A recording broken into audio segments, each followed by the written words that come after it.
रांझे गावचा पाटील बाबाजी उर्फ भिकाजी गुजर याने एका स्त्रीच्या सोबत गैरवर्तन केल्याचं महाराजांच्या कानी आलं.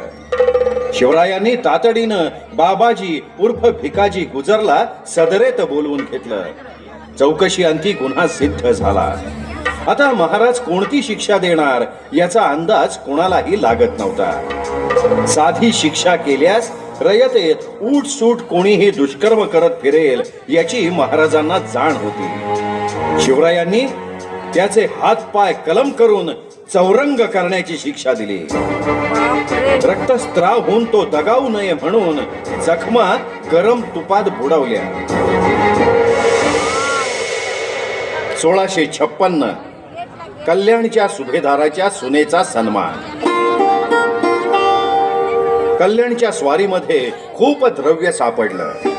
खूप दागदागिने मिळाले. तिथल्या सुंदर देखण्या कल्याणच्या सुभेदाराच्या सुनेला महाराजांकडे पेश केलं गेलं. पण महाराजांनी मानानं साडी चोळी देऊन सन्मानानं तिला घरी परत पाठवलं. छत्रपती शिवरायांचे परस्त्री विषयी असलेलं आदरयुक्त धोरण यातून सिद्ध होतं. परस्त्रीला माते समान मानणाऱ्या छत्रपती शिवाजी महाराजांना मुजरा. 1659 अफजल खान वध. अफजल खानानं विजापूरच्या दरबारात विडा उचलला. शिवरायांना जिवंत नाहीतर ठार करून आणतो असे म्हणून खान महाराष्ट्राकडे निघाला.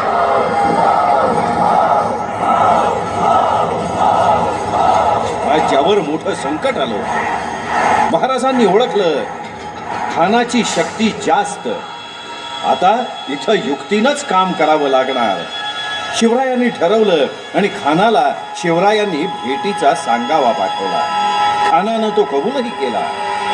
खान कपटी आहे, दगाबाजी करण्यात माहीर आहे हे माहीत होतं.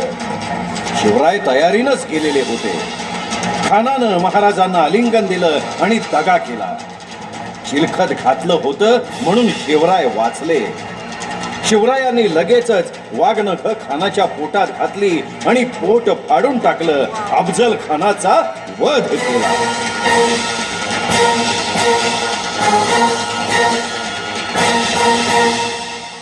1660 पन्हाळा वेढा बाजी प्रभू वीरमरण.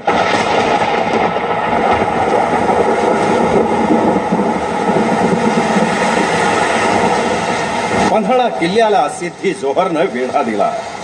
पावसाळा सुरू झाला.